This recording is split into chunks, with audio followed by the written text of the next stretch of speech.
জীবনে যখনই কোনো বস্তু বা সুখ স্বাচ্ছন্দ্য অধিক মাত্রায় আপনার কাছে চলে আসে, তখন নিজেকে শ্রেষ্ঠ মনে করার একটা প্রবণতা দেখা যায়, যা হয় আত্মবিশ্বাসে পরিণত হয়, নয়তো অহংকারে। এবার আত্মবিশ্বাস আর অহংকারের মধ্যে অনেক বড় পার্থক্য রয়েছে। আমি এটা করতে পারি, আমি ওটাও করতে পারি, এ হলো আত্মবিশ্বাস। শুধুমাত্র আমি এটা করতে পারি, শুধুমাত্র আমি ওটাও করতে পারি, আমি হলাম সর্বশ্রেষ্ঠ, এটা হলো অহংকার। এবার এই অহংকার এর ধ্বনি অনেক দূর প্রবাহিত হয়, আর এর প্রহার সর্বপ্রথম আপনাকে বিপর্যস্ত করে। এবার এই অহংকার এর বিপরীত শব্দ হলো বিনয়, অর্থাৎ নিজের ঊর্ধ্বে উঠে অন্যের বিষয় ভাবনা চিন্তা করা, সংসারের বিষয়ে ভাবা। এই বিনয়ী হবার চেষ্টা করুন, একের থেকে অনেক হওয়ার চেষ্টা করুন এবং একসাথে থাকার চেষ্টা করুন। নিশ্চিত রূপেই আপনি বিকাশের কারণ হবেন। মত্ততা থেকে নিজেকে দূরে রাখুন, অহংকার থেকে নিজেকে দূরে রাখুন। এই মন প্রসন্ন হয়ে বলবে, রাধা রাধা। জীবনে যখন কোনো ব্যক্তি নিজের লক্ষ্য প্রাপ্তির জন্য নিরন্তর পরিশ্রম করতে থাকেন, চেষ্টা করতে থাকেন, তখন তিনি কষ্ট অনুভব করেন, কখনো শারীরিক কষ্ট, কখনো মানসিক কষ্ট। এবার উনি এটা ভাবতে থাকেন যে আমি কি উচিত করছি নাকি অনুচিত করছি। কারণ অন্যদিকে এমন একজন ব্যক্তিও আছেন যিনি একদমই পরিশ্রম চেষ্টা করছেন না। তিনি মদিরা পান করেন, বিলাসিতায় জীবন কাটান, অলস প্রকৃতির হয়ে ওঠেন, নিদ্রাতে বিলীন হয়ে থাকেন আর ভাবেন যে তিনি সুখ লাভ করছেন। কিন্তু এরকম কেন হয়? কারণ যখন আমরা সৎ পথে থাকি, উচিত পথে চলি, লক্ষ্য প্রাপ্ত করার জন্য চেষ্টা করতে থাকি, তখন আমাদের ভেতরে থাকা নেতিবাচক শক্তি এবং পাপ এই দেহকে ত্যাগ করে দেয়। আর এই অনুভূতিটাই আমাদের দুঃখের অনুভূতি দেয়, কষ্ট দেয়। এবার সেখানে যদি আমরা কুপথে চলি, অনুচিত পথে চলতে থাকি, তাহলে আমাদের ভেতরে থাকা পুণ্য এবং ধনাত্মক শক্তি আমাদের দেহ ত্যাগ করে দেয়। আর এই অনুভূতির কারণেই আমরা সুখ অনুভব করি। কিন্তু কখনো ভাববেন যে এই সুখ বেশি সময় পর্যন্ত থাকে না।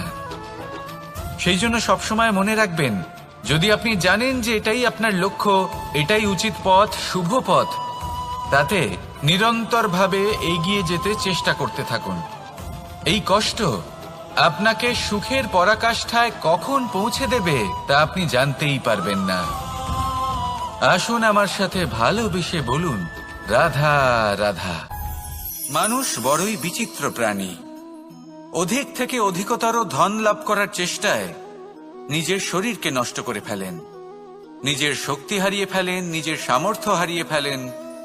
আর যে ধন লাভ করেন সেটা কোথায় যায়? সেই শক্তি, সেই সামর্থ্যকে আবার ফিরে পাওয়ার জন্য। আর কিছু মানুষ জীবন এমন ভাবে যাপন করেন যেন তা কখনোই শেষ হবে না।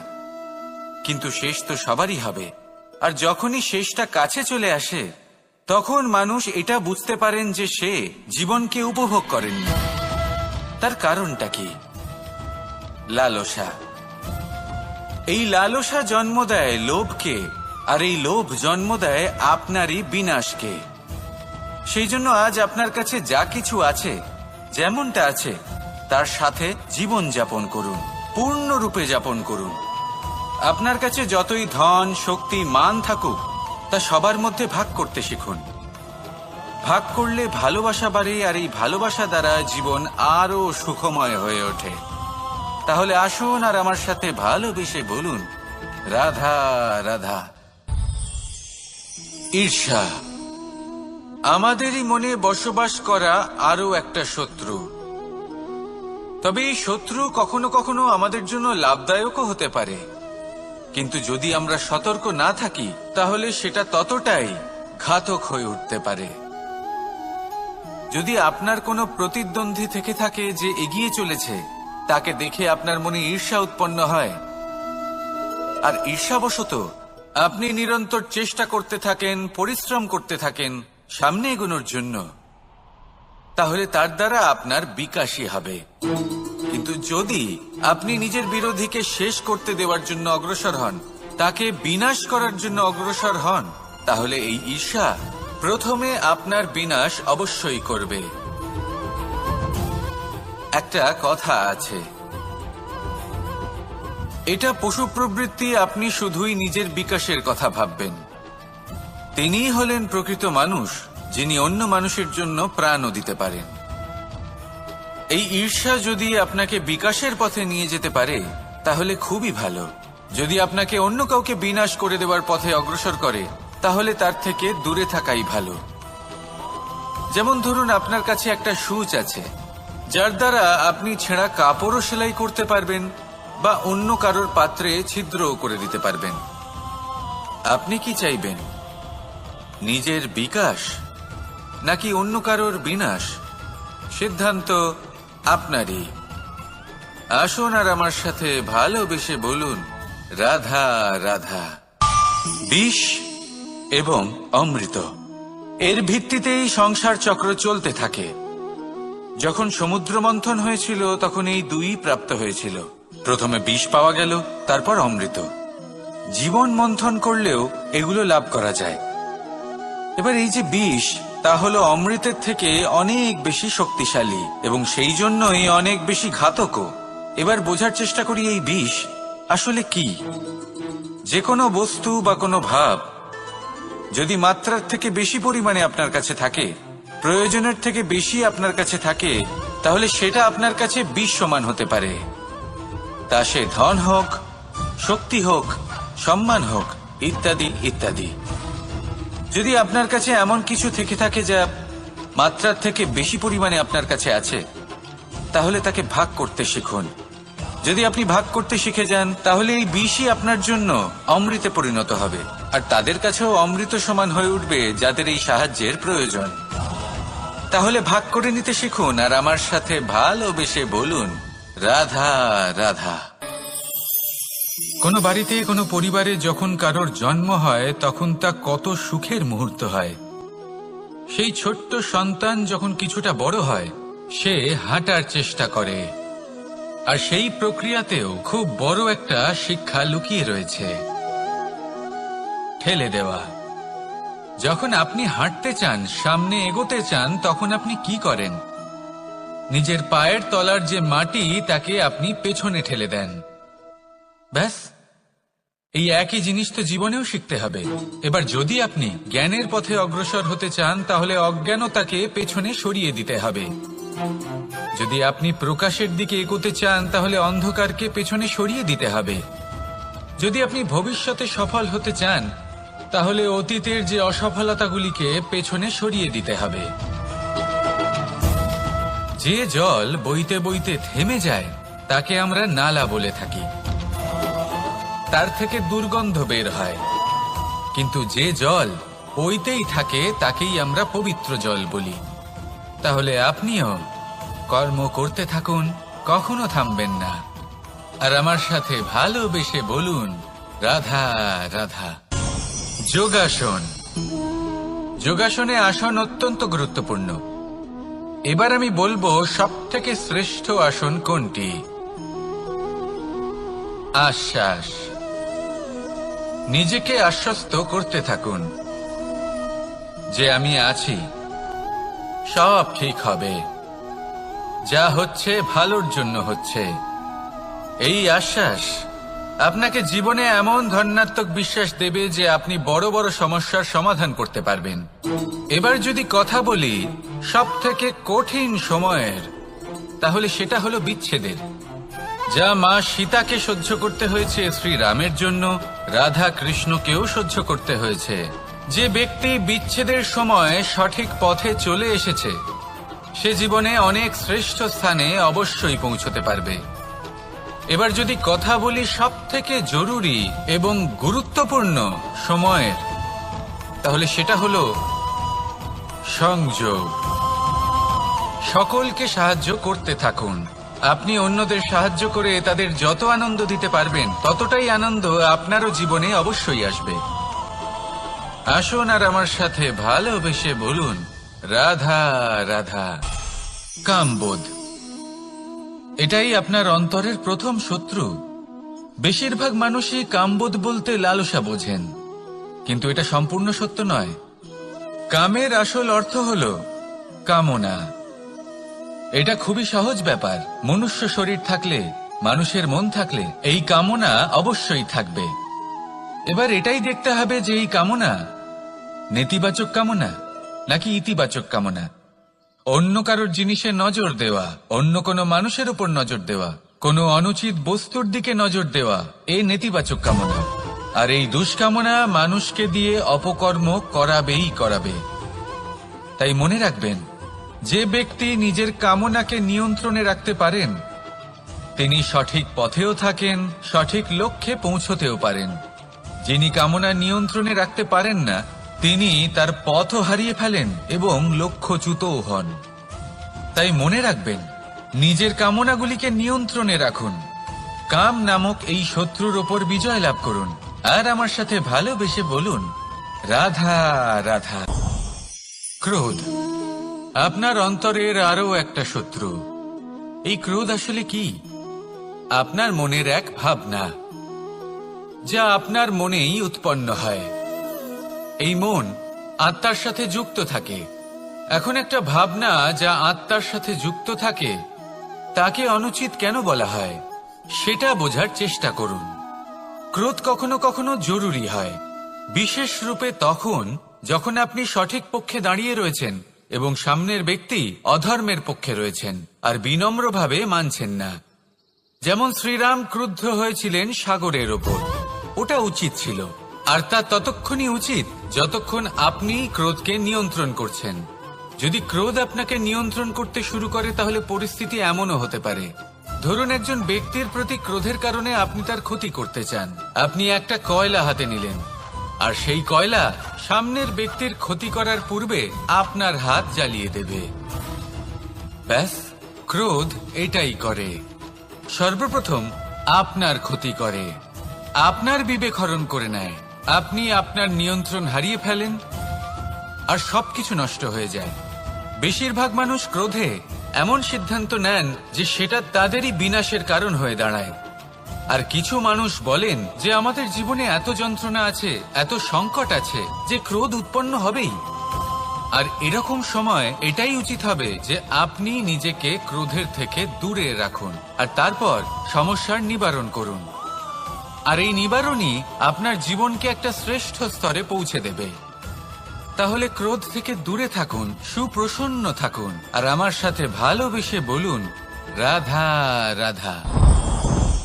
লোভ আপনার অন্তরের আরো একটা শত্রু। দেখতে গেলে এটা একটা শব্দ, একটা সংস্কৃত শব্দ। লব ধাতু থেকে উৎপন্ন হয়েছে। এর অর্থ কিছু লাভ করা। কিছু লাভ করা অনুচিত নয়, আরো কিছু লাভ করাও অনুচিত নয়, কিন্তু সব থেকে বেশি আমি লাভ করব। আমি আরো চাই, আরো বেশি চাই, আরো বেশি পেতে চাই। এটাই হলো লোভ। আর এই লোভ যখন গ্রাস করে তখন আপনি যা পেতে চান, সে ধনই হোক বা মানই হোক, তা অর্জন করার জন্য মানুষ যে কোনো স্তরে পৌঁছে যেতে পারে। যদি মানুষ ধন অর্জন করতে চান তাহলে তার জন্য তারা অধর্মের পথেও চলতে পারেন। যদি সম্মান অর্জন করতে চান তাহলে অন্য মানুষকে ছোটও করতে পারেন।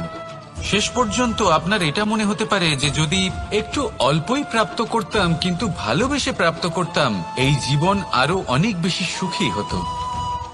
লোভ আপনার জীবনে, আপনার মনে কখন যে প্রবেশ করবে সেটা আপনি জানতেও পারবেন না। তাই এটা চিনতে শিখুন আর তৎক্ষণাৎ জীবন থেকে বাইরে ফেলে দিন। যা কিছু লাভ করতে চান তা ভালোবেসে লাভ করুন আর সেই ভালোবাসার সাথেই বলুন, রাধা রাধা।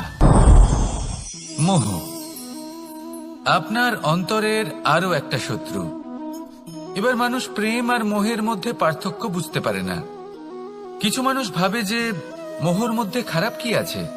যদি কোনো মানুষের তার বাবা মার প্রতি, তার সন্তানের প্রতি মোহ থাকে তবে খারাপ কি আছে?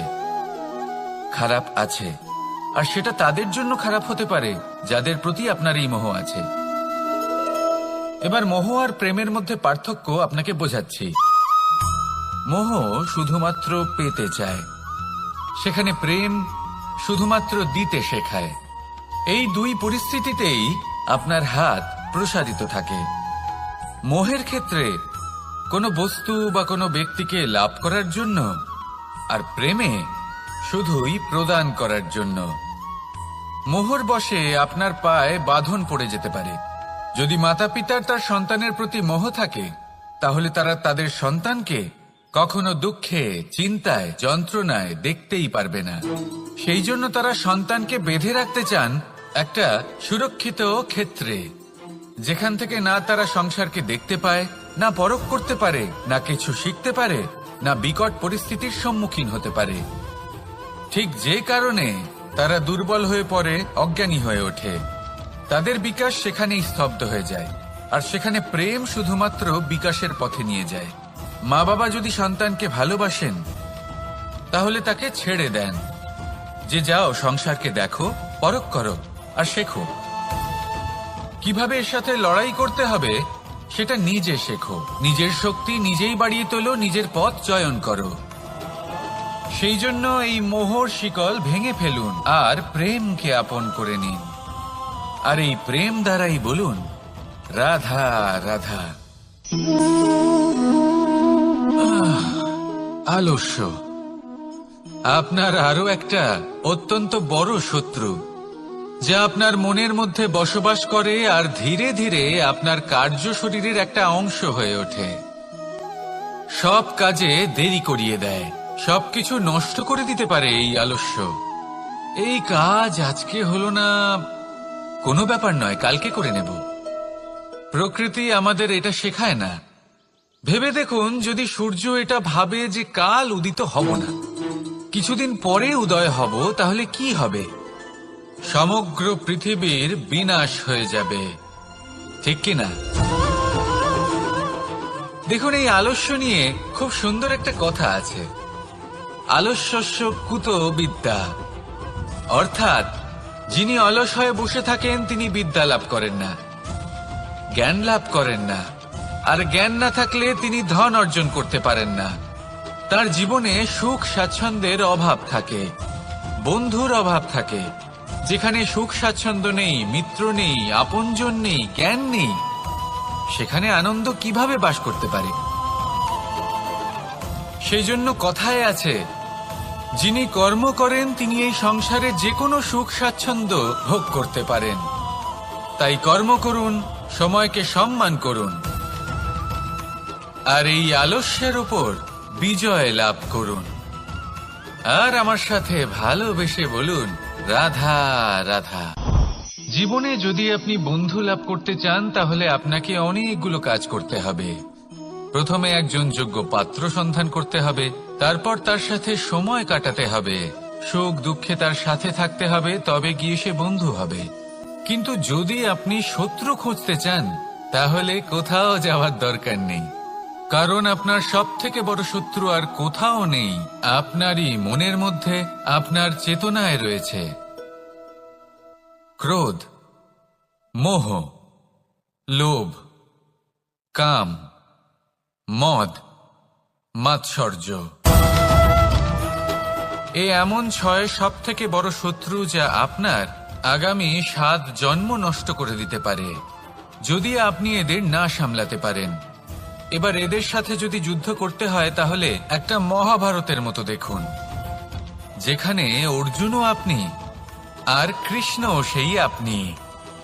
কারণ এই যুদ্ধ আর অন্য কারোর সাথে নয়, বরং নিজের সাথে। এগুলো অন্তর মনের যুদ্ধ, আর এটা জয় করা যেতে পারে নিয়ন্ত্রণ এবং অনবরত চেষ্টার দ্বারা। তাই এটাই করুন, এই 6 শত্রুকে পরাজিত করুন এবং আমার সাথে ভালোবেসে বলুন, রাধা রাধা। বেশিরভাগ মানুষই এই কথা জানেন যে আমাদের শরীর 5টি তত্ত্ব দ্বারা নির্মিত, যাকে আমরা পঞ্চতত্ত্ব বলি: জল, অগ্নি, বায়ু, ধরিত্রী এবং আকাশ। এবার এই কথা আমরা সকলে জানি, কিন্তু এগুলোর সাথে কিছু গুণ জড়িয়ে রয়েছে যেগুলো আমরা দেখতে পাই না। যদি এই গুণগুলি আমরা আত্মসাৎ করতে শিখে যাই, তাহলে সাক্ষাৎ পরমেশ্বরের দর্শন আমরা পেতে পারি। যদি কথা বলি প্রথম তত্ত্বের, জলের কথা, জল যা প্রত্যেক জ্বলনকে শীতলতা প্রদান করে, এই জলকে দেখুন, যা শুধু প্রবাহিত হতে জানে, থামতে জানে না। জল পাথরের সাথে সংঘর্ষ করতে জানে, যার পথে অনেক বাধা আসে, কিন্তু সে প্রবাহিত হতে থাকে। নিরাকার হলো এই জল, যে কোনো পাত্রেই রাখুন না কেন তার আকার ধারণ করে নেবে। এটাই হলো এর বিশেষত্ব, এবং এটাই হলো আমাদের শিক্ষা। কিভাবে প্রবাহমান থাকতে হবে, কিভাবে আমাদের থামলে চলবে না, তাতে আমাদের পথের মধ্যে যতই যেরকমই সমস্যা আসুক না কেন, আমাদের এই জলের মতোই নিরাকার হয়ে যে কোনো পরিস্থিতিতেই প্রবাহমান থাকতে হবে। এই শিক্ষাই জলের থেকে লাভ করুন, আর আমার সাথে ভালোবেসে বলুন, রাধা রাধা।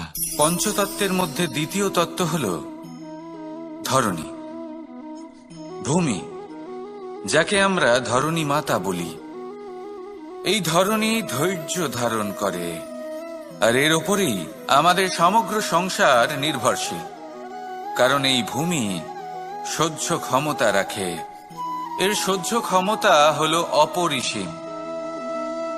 সন্তান যতই আঘাত প্রদান করুক না কেন, প্রেম পূর্বক সহ্য করে, আর তার বদলে অমূল্য রত্ন প্রদান করে।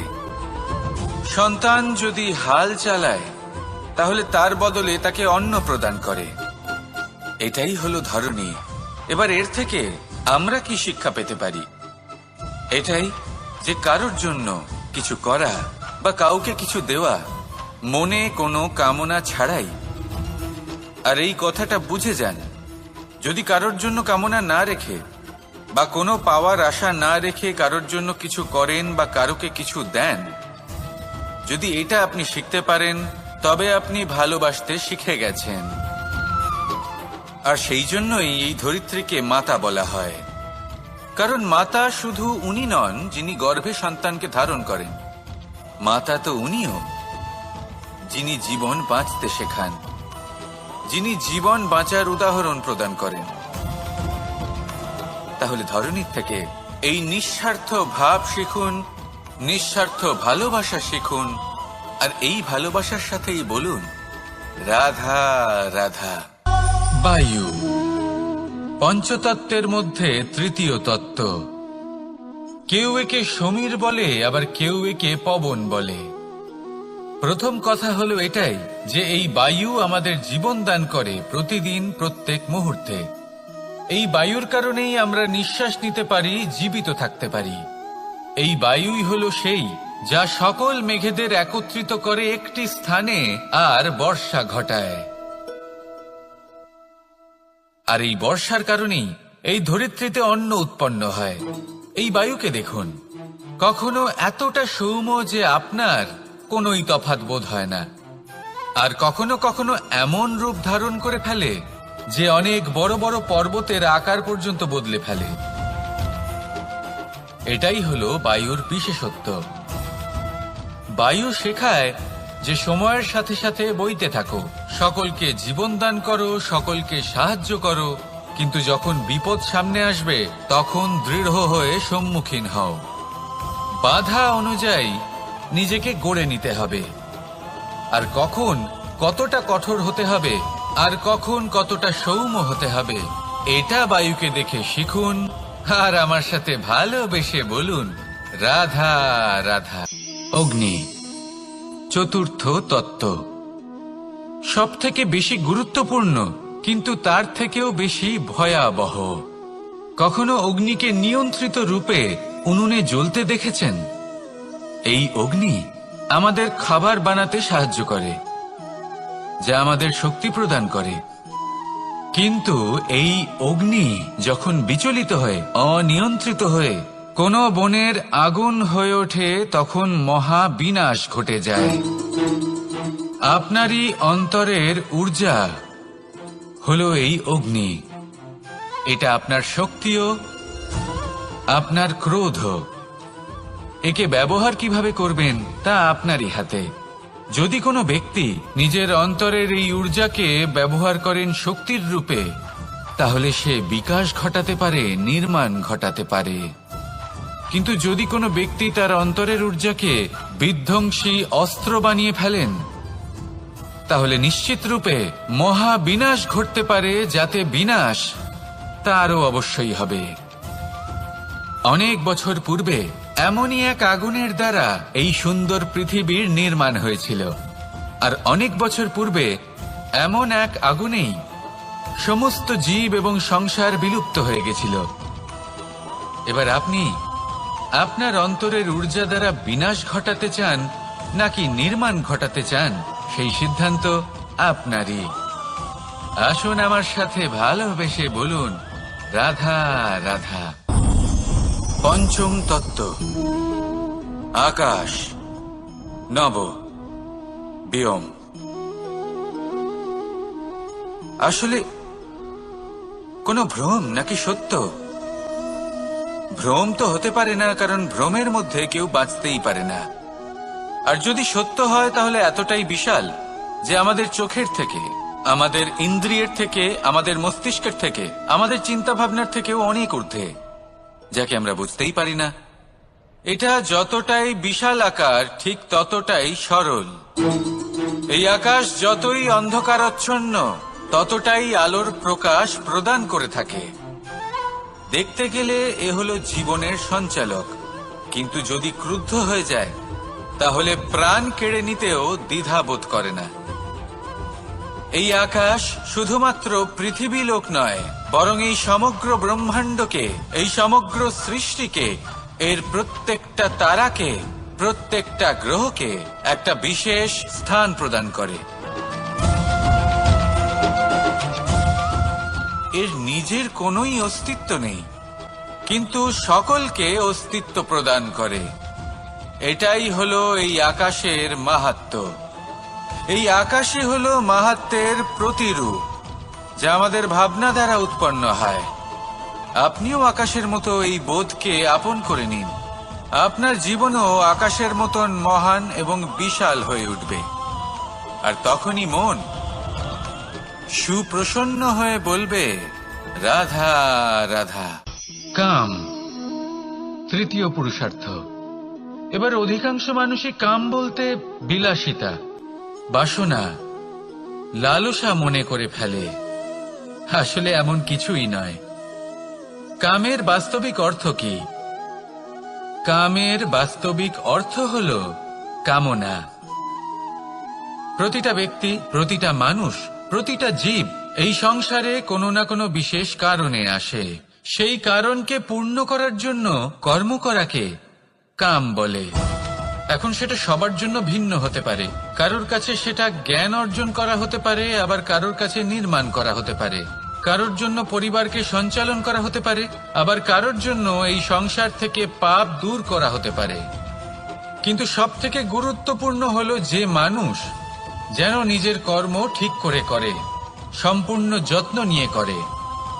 তৃতীয় পুরুষার্থ মানে এই কাম।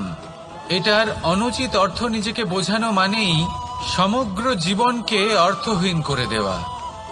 তাই প্রেম দ্বারা আপনার এই সংসারে আসার কারণটাকে অনুসন্ধান করুন, আর এই প্রেমের সাথেই বলুন, রাধা রাধা। এবার এই পুরুষার্থের বিষয়ে আপনারা অবশ্যই শুনেছেন। মোক্ষ, চতুর্থ পুরুষার্থ। আপনারা কি জানেন এই মোক্ষ আসলে কি? ধর্ম, অর্থ, কামনার পালন করতে করতে মৃত্যু লাভ করা, এটাই কি মোক্ষ?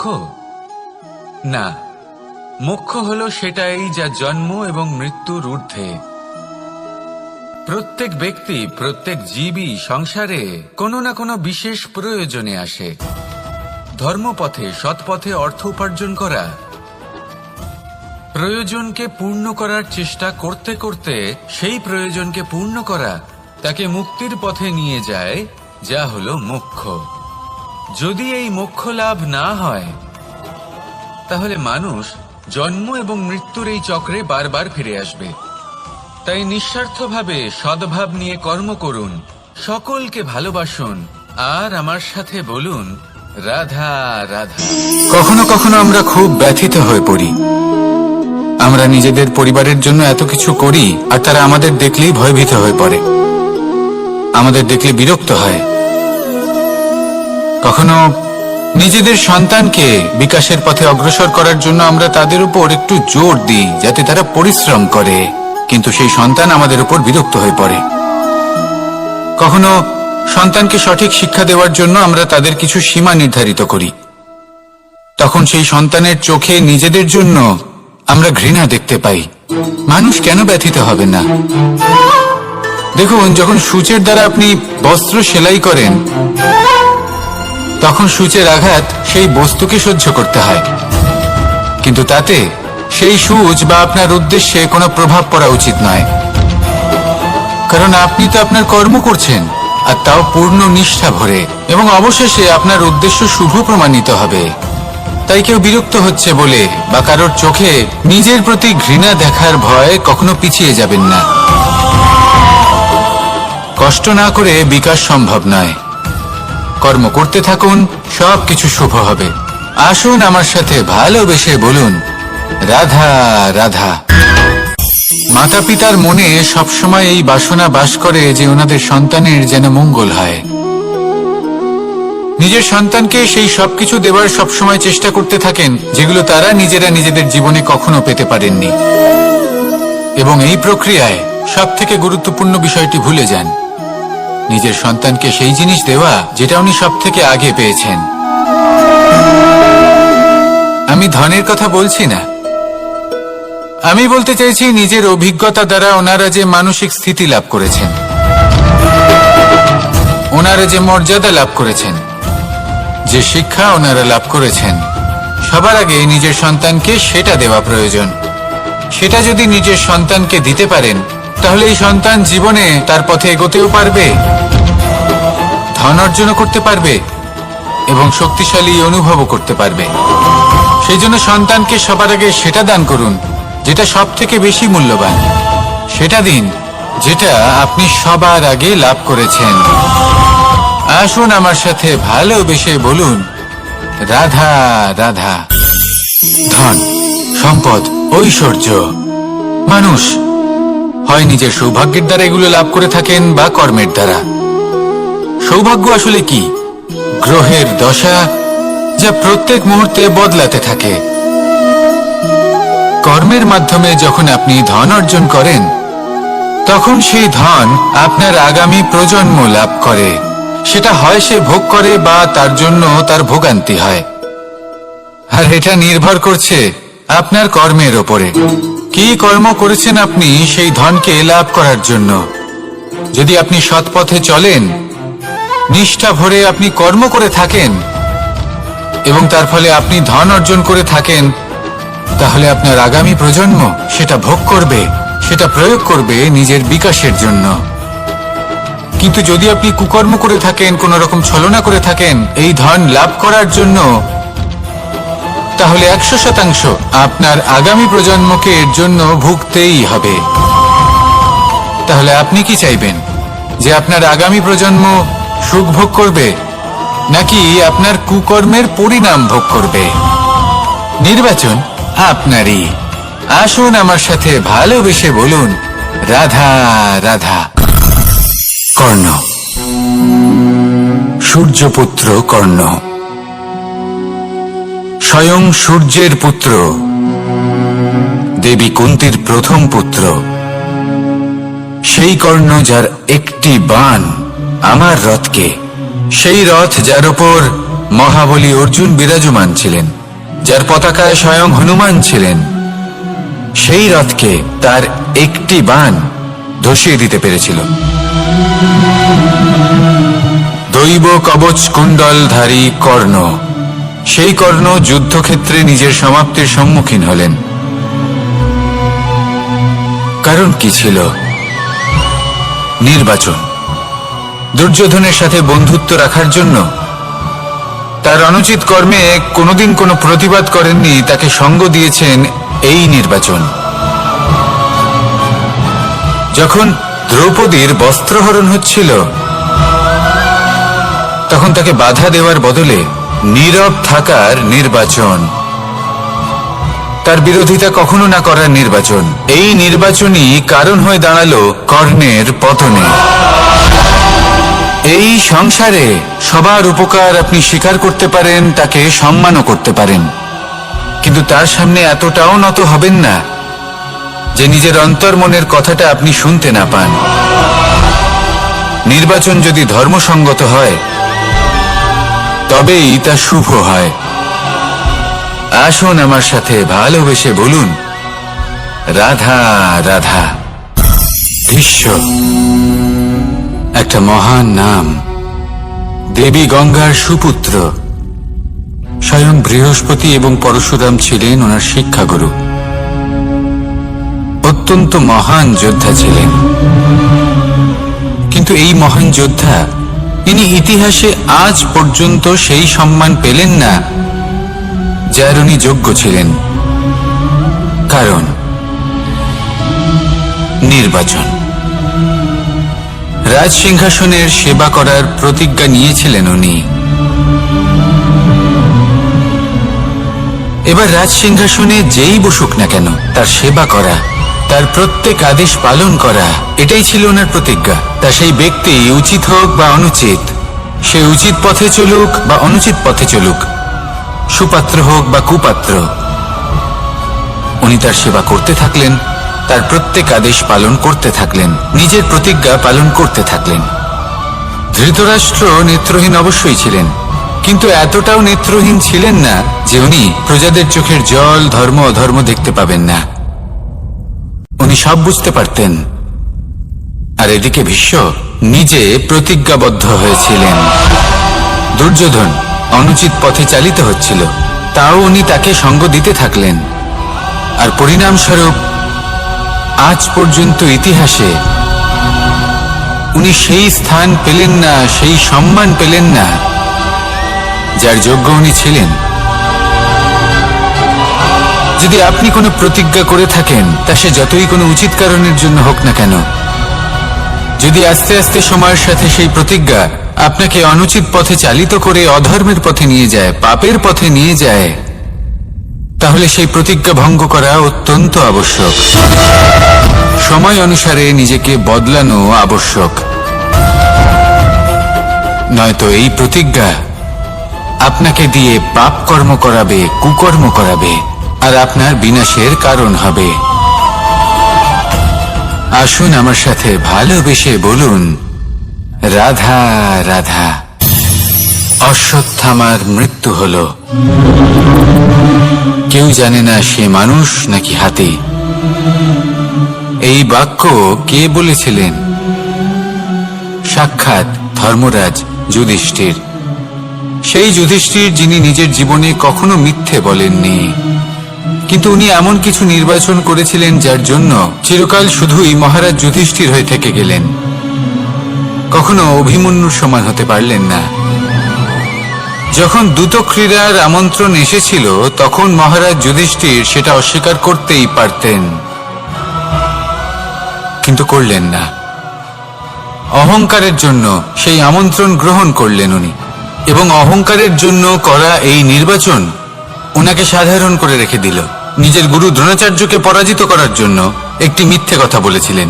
অশ্বত্থামা মারা পড়েছে, আর তারপর গ্লানিমাখা কণ্ঠে ধীরস্বরে বলেছিলেন, জানি না সে মানুষ না হাতি, কিন্তু অর্ধসত্য হোক বা সত্য লুকোনো হোক, তা হল মিথ্যের সমান, এবং প্রত্যেকটি কর্মের ফল মানুষ অবশ্যই ভোগ করে।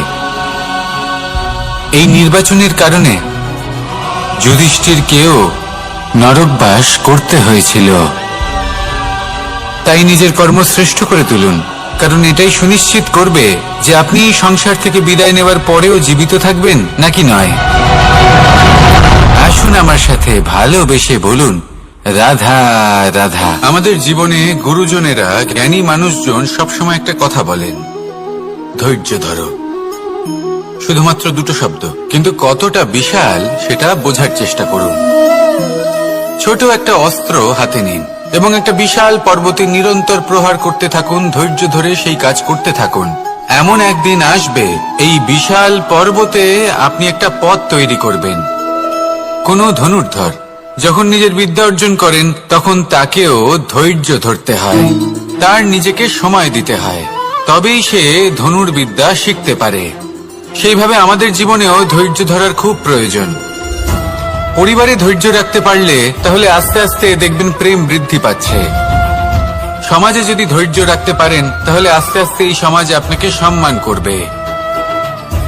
যদি নিজের জীবনে ধৈর্য রাখতে পারেন তাহলে নিজে থেকেই আত্মবিশ্বাস বাড়বে, নিজের বিকাশ হবে।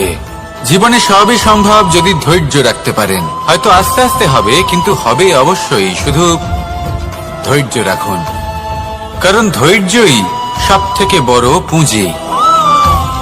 আসুন আর আমার সাথে ভালোবেসে বলুন, রাধা রাধা।